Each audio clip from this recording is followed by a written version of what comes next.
তৃণমূলের মুখপাত্র মাননীয় কুণাল ঘোষ ওনার ভাবনা, ওনার বিদ্যা বুদ্ধি অনুসারে যেটা বলেছেন ওনার মতো করে উনি বলবেন। আরে কার্তিক মহারাজ ফাটিয়ে দিয়েছেন, একেবারে একা একা কার্তিক মহারাজ আজ প্রমাণ করে দিলেন যে পদ্মশ্রীটা বিজেপির সুপারিশ। উনি তো একটা কারাবরণ ছিলেন, তারপরে উনি একটা রাজনৈতিক দলের হয়ে মুখপাত্র করছেন, ওটাকে সংশোধন করছেন। উনি তো অনেক প্রাপ্তি পেয়েছেন, অনেক পেয়েছেন। আজ ওনার পাওয়াটা দিয়ে আরেকজনকে চিন্তা করছেন, উনি হয়তো পাচ্ছেন। কার্তিক মহারাজ আজ প্রমাণ করে দিলেন যে পদ্মশ্রীটা বিজেপির সুপারিশ। একটা রাজনৈতিক দলের মুখপাত্র, ওনার মতো করে উনি বলবেন। ভারত সেবাশ্রমের সন্ন্যাসীর পদ্মশ্রী প্রাপ্তিতে শুরু হয়েছে রাজনৈতিক চর্চা। রীতি মেনে প্রজাতন্ত্র দিবসের আগে পদ্ম পুরস্কার ঘোষণা করেছে কেন্দ্রীয় সরকার। পদ্মশ্রী দেয়া হচ্ছে 113 জনকে, যার মধ্যে রয়েছেন পশ্চিমবঙ্গের 9 জন। এদেরই একজন ভারত সেবাশ্রম সংঘের বেলডাঙ্গা শাখার প্রধান কার্তিক মহারাজ। 24 লোকসভা ভোটের মুখে যাকে আক্রমণ করেছিলেন স্বয়ং মমতা বন্দ্যোপাধ্যায়। আমি একটি লোকের নাম করে বলেছিলাম, তার নাম কার্তিক মহারাজ। খবর আমিও রাখি, এলাকায় এলাকায় গিয়ে ধর্মের নামে আপনি বিজেপি করে বেড়ান। আমি বলছি আপনি করুন, কিন্তু বিজেপির চিহ্নটা বুকে লাগিয়ে রেখে করুন, লুকিয়ে লুকিয়ে কেন? পাল্টা মুখ্যমন্ত্রীকে আইনি নোটিশ পাঠিয়ে জবাব দিয়েছিলেন বেলডাঙ্গা ভারত সেবাশ্রম সংঘের প্রধান। আমি যেহেতু ভারত সেবাশ্রম সংঘের সন্ন্যাসী, সমগ্র সন্ন্যাসী সমাজের উপরে এটা আঘাত, আর যেটা সম্পূর্ণ মিথ্যা সেটাকে প্রচার হওয়া আমার পক্ষে বদনাম, আমার সন্ন্যাসী জীবনের একটা কলঙ্ক। সুতরাং আমি আইনি পরামর্শ নিয়ে নোটিশ জারি করা হয়েছে।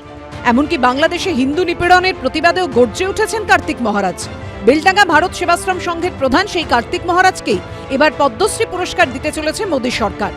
আর সন্ন্যাসীর পদ্মপ্রাপ্তির নেপথ্যে পদ্ম শিবিরেরই হাত দেখছে তৃণমূল।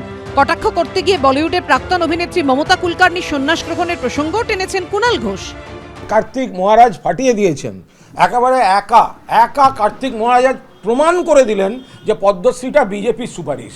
তাকে দিয়ে বিজেপি প্রমাণ করে দিল যে সবসময় পদ্মের শ্রী থাকে না, মাঝে মাঝে পদ্ম বিশ্রীও হয়। কার্তিক মহারাজ হিন্দুত্বের ব্র্যান্ড অ্যাম্বাসাডার নন, তো সুতরাং এই একটি দিয়ে বাকিদের গুণ বৈশিষ্ট্য সব জল ঢেলে বুঝিয়ে দিয়েছে এটা বিজেপির নিজস্ব এজেন্ডার কাজ। আরে মমতা কুলকার্নিও সন্ন্যাসী হয়েছে।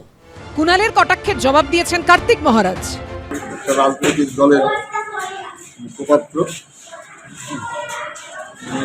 ওনার চিন্তা, ওনার ভাবনা, ওনার বিদ্যা বুদ্ধি অনুসারে যেটা বলেছেন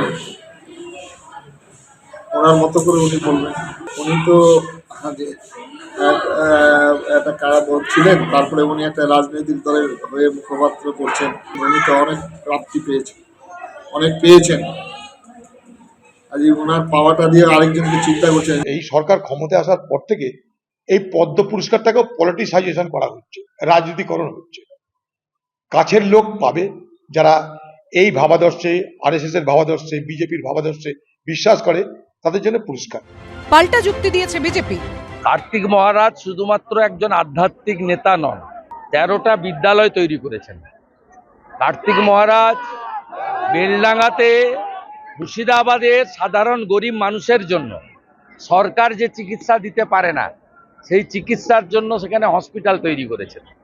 তাই কেবলমাত্র সনাতনী জাগরণ বা গীতা পড়ার জন্য প্রচার শিলিগুড়ি থেকে কলকাতা এটা শুধু করেননি, তিনি শিক্ষা এবং স্বাস্থ্য, ধর্ম বর্ণ নির্বিশেষে মানুষের জন্য সেবাদান করার জন্য প্রতিষ্ঠান গড়ে তুলেছেন নীরবে নিভৃতে।